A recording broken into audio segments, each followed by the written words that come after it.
Welcome to Around the Weird. Here's your host, the museum curator of the strange and unusual, Mr. Nothing. Thank you, mysterious voice, and welcome back to Around the Weird, a booktube channel where I talk about all the unusual and out of the ordinary literature that I have found in my travels. Today it is Short Story Tuesday, so I wanted to talk about an unusual type of short story, one that I don't think I've talked about on this channel, a kind of theme, or not a theme, but a genre. So this one is about tiny women and talking animals.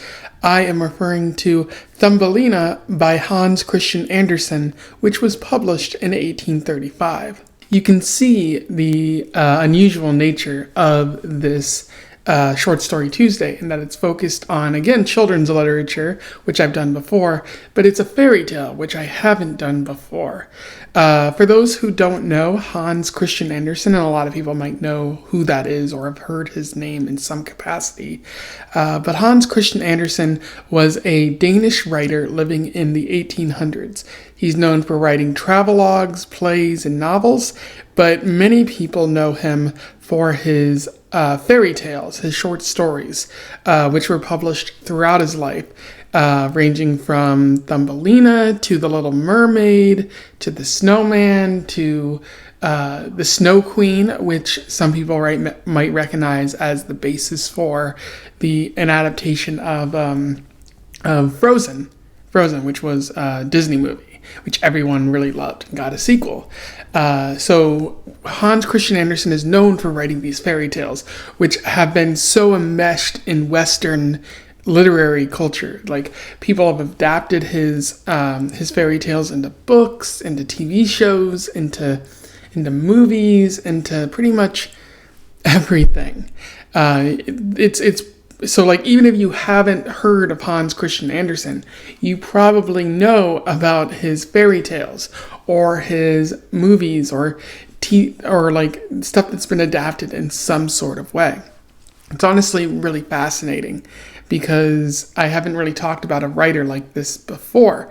Like, as much as I like John Steinbeck, you don't see, like, John Steinbeck's works becoming so enmeshed in culture that even children know about his works. So it's really fascinating. And Hans Christian Andersen was an interesting writer too, or an interesting person, because he was Danish. He seemed to maybe have autism. Some people have speculated that. He was a big fan of Charles Dickens and Soren Kierkegaard, kind of coming off as a bit unusual to them, though. He might have been gay or bisexual. He was also celibate. Very interesting character that I hope I can learn more about as I go forward. But without further ado, let's talk about Thumbelina. I will do a brief summary, a little bit of an analysis, and we will move on from there. So Thumbelina focuses on Thumbelina, presumably in the Danish countryside. A woman who can't have children is sad about that, so she goes to the local witch, as one does, and the witch gives her recommendations to grow a certain type of flower, which will produce a child for her. And indeed it does. After she kisses the flower, a little tiny human comes out about the size of a fairy creature, who is a woman, and her name is Thumbelina. And presumably the woman is happy that she now has a child, even though it's a very tiny child. But unfortunately, a toad hops in one night, sees Thumbelina sleeping, and is like, wow, my son will be very happy to have this woman for his wife. And so this toad mom kidnaps Thumbelina and basically keeps her prison on a lily pad island in this sort of swampy area for her very weird son who can only say one sort of thing. The fish see that Thumbelina is not happy, and so they eat the reed that's attaching the lily pad to the ground, and the lily pad goes in the stream's course, a path of what the river or the stream is doing, and she is able to escape the toads. Thumbelina makes friends with a butterfly, but she is eventually carried off by a maybug, type of bug that you might find in Europe, and it carries it back to her nest, or its nest, where it seems like the maybug also wants a Thumbelina for a wife, or something like that. The maybug finds her very attractive, but as other maybugs show up, they begin noting that she's not very beautiful relative to who they are. They're like, oh, she doesn't have any feelers, she only has 2 legs. It's clear that they're judging her by maybug standards rather than Thumbelina standards. And so the maybug is eventually convinced by its maybug friends, which is a very interesting type of writing there. And the maybug carries her back down into a field below, and she walks around for all of fall and into the winter, where she begins to freeze, and she finds that she hasn't eaten a lot. She shows up at the door of a very kind mouse who gives her some food, lets her stay, but also informs her that he has a neighbor who is a mole who is looking for a wife, and so he wants to set Thumbelina up with this mole as her husband. The mole is not very kind at all, kind of mean, and Thumbelina does not want to be with him, but she doesn't really have much other choice. He points out that a sparrow in his home is kind of dead, but it's because it's winter, the sparrow is not really dead. It's kind of like sleeping, like it's in a very weakened state. And so Thumbelina nurses the sparrow back to health. The sparrow thanks her and then flies off. And it seems like Thumbelina is going to get married to the mole, but very fortunately the sparrow comes back for her, and she's like, take me away. So the sparrow takes her off to much warmer climates, presumably out of Denmark entirely, and brings Thumbelina back to its nest in this new land, and lets her stay like in the flowery area below the tree. It's there that Thumbelina meets a tiny king in a flower, and Thumbelina's like, wow, I got to have this guy. He is very attractive and very cool. It turns out this is a king, and so she becomes a queen, which they rename her name to Maya, and presumably she's queen of fairies or of the animals or nature or something. I'm not really sure. And everyone is happy, and the sparrow at the end of the story flies back to Denmark, where the narrator notes that it told the story to a person who tells fairy tales, and that is how Hans Christian Andersen apparently learned the story. That's where it ends there. In terms of analysis, this is a very interesting fairy tale, and you might think that fairy tales don't have some stuff that's deeper to them, and sometimes that might be true. Depending on the fairy tale, but this one does. There's a lot to chew on here.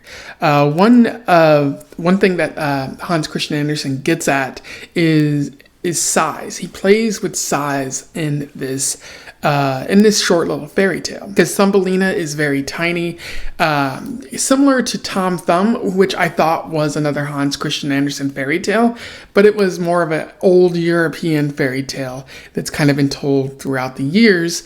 I'm not exactly 100% clear on the details of that old English legend, old European legend, but it's clear that he borrowed upon it for this specific story. And it's just showing that even people who influence us are influenced by others. Just writing down maybe stuff he heard and turning it into something of his own. So he does play with size, because she sees forest in these fields of wheat. The trees are ginormous. The lily pad that she's on eventually turns into something like a boat for her. So she's very small in comparison to everything else. And when you think about it, and who this story is really for, this is told from the perspective of a child. Because, when you're a child, everything seems much larger and much grander than when you become an adult. Like, even stuff that seems ginormous, when you become an adult, you realize it's just regular sized. It's just your brain and how you perceive things when you're small is much different than when you're older, and you can see things more clearly. So I've gone through that before, like when back like a couple of years ago when I went back to Florida, where I had lived for much of my childhood for about 10 years. I found that like things that I thought were huge were actually not that huge to begin with. It was just I was a very small person, and so you see that with this story, how he's playing with size and how like everything that might seem like ginormous to a child, and that's because Thumbelina is pretty small. So I do like how he plays with size in this story. He also deals a little bit with morality, which happens in fairy tales and folklore in general. We try to pass on what we believe and what's right and what's wrong within fairy tales. So you see a lot of like be kind to others, help others in need, which is what happens with the fish in the story. They see that Thumbelina is not happy, so they chew on the reed, and she's able to go off and be away from these hideous toads, which are mean. And she also helps the sparrow when the sparrow is in need, even though she probably won't get anything in return. So it's be kind, be helpful, be thoughtful. Very important messages for children to learn. Also, the idea that to be ugly or to be mean is to be ugly. Like the toads kidnap her, and so they're described as kind of grotesque. The Maybug, bugs aren't very nice, and they kidnap her. And the mole is described as like a really mean and rude kind of monster that wants to marry Thumbelina, but he's not a very kind person, and so that's to be avoided.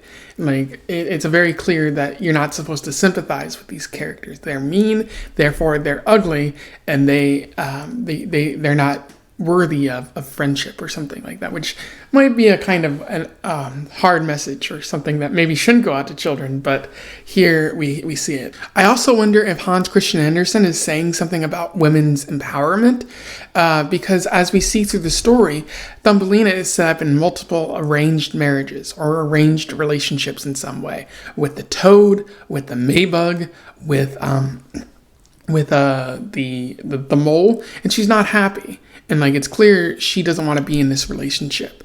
And for its time in the Victorian age, like this is 1835, probably before the Victorian age, but it's clear that like he's saying that women should have a say in their relationship, because at the end of the story, Thumbelina chooses to be with the king. Like it's not an arranged marriage. She wants to be in that. So it seems like Hans Christian Andersen is saying something very controversial for its time, that women should have a say in who they marry, that they shouldn't be forced into an arranged marriage, which was somewhat common in the 1800s and even shortly before then. I feel like that's a pretty powerful thing. Maybe Hans Christian Andersen didn't attend it, but other people have seen it too. Like there's a lot of people who have speculated that this is about women's empowerment. Someone has said like women's masturbation, kind of Freudian. I don't think it's at that point. It has something to do with feminism. Like maybe not completely feminist, but it does talk about giving women a say in who they want to be with, and showing that in an arranged marriage, women might not be happy. And the last thing that's worth talking about here is Danish folklore. The idea that in telling this story, much like with mythology and stuff like that, Hans Christian Andersen is sharing a bit of Danish culture, Danish folklore, telling what the Danes believe and what that general region of Europe is dealing with, because he talks about witches at the beginning of the story, which in the 1800s, like not a lot of people still believed in witches, at least to the extent of like the 1600s and the 1500s. But it was still there. Like people still went to witches for advice, or like if they wanted to get back at their enemies, they went there. But it also talks about fairies, and like Thumbelina isn't necessarily a fairy. I think she's just a tiny human, but she exists in the realm of fairies, perhaps. So touching a little bit about that, which a lot of cultures like Iceland or Northern Europe kind of believed, which was their explanation for why strange sort of events happened. The world of animals too. It can be magical. You have talking animals, and Hans Christian Andersen even notes that the sparrow told him this story, and all the unseen things that we don't see, like Thumbelina and the fish and all sort of things like that, where we're trying to explain nature and trying to figure how nature works and what maybe we don't know, especially in an age of growing science. So a lot of interesting stuff to do with Danish culture. And I feel like reading this story, among his other stories, you can really get a feel for what Danish culture might be like, or what the Danish people might be thinking about, or the superstitions that they might have. Anyway, those are my thoughts on Thumbelina by Hans Christian Andersen. A pretty good short story, a good fairy tale. One that I recommend checking out because of its historical importance. You might have already read it because, children are very familiar with fairy tales. I had heard the story of Thumbelina, but I hadn't read Hans Christian Andersen's version. And so I figured it would be important to read that version in particular to see where it all came from. If you read this before, you simply want to comment on my review, do so below. Let's have a discussion about fairy tales in general. Otherwise, don't forget to like, share, and subscribe so that more people can read about Hans Christian Andersen and Thumbelina if they haven't done so already. And until then, I wish you the best of luck in your weird and very, very, very small travels. Farewell.